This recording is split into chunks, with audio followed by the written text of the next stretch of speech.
അവർ നിങ്ങളിലേക്ക് തിരിച്ചു വരുമോ? എന്തായിരിക്കും അവരുടെ അടുത്ത നീക്കമെന്ന് നമുക്ക് നോക്കാം. നിങ്ങൾ പരസ്പരം അടുക്കുന്നതിന് വേണ്ടി ഒരു ദൈവികമായ ഇടപെടൽ നടക്കും. നിങ്ങളുടെ പേഴ്സൺ വളരെ കൂളാണ്. വളരെ രസകരമായിട്ടായിരുന്നു നിങ്ങളുടെ ബന്ധം മുന്നോട്ട് പോയിരുന്നത്.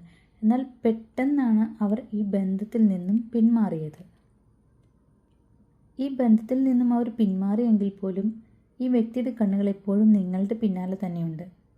നിങ്ങളുടെ ആ എനർജി അവർ വളരെയധികം മിസ് ചെയ്യുന്നുണ്ട്. നിങ്ങളുമായി വീണ്ടും കോണ്ടാക്ട് ചെയ്യാൻ അവർ ശരിക്കും ആഗ്രഹിക്കുന്നുണ്ട്. ഇപ്പോൾ പുറമേ നിന്ന് കാണുമ്പോൾ ഈ വ്യക്തി വളരെ പക്വതയുള്ളതും ഗൗരവക്കാരനുമൊക്കെയായി നമുക്ക് ഫീൽ ചെയ്യും.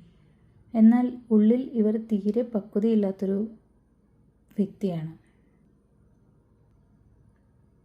നിങ്ങളിലേക്ക് വീണ്ടും തിരിച്ചു വരാനും നിങ്ങൾക്ക് എന്തോ ഒരു ബിഗ് സർപ്രൈസ് തരാനും അവർ പ്ലാൻ ചെയ്യുന്നുണ്ട്.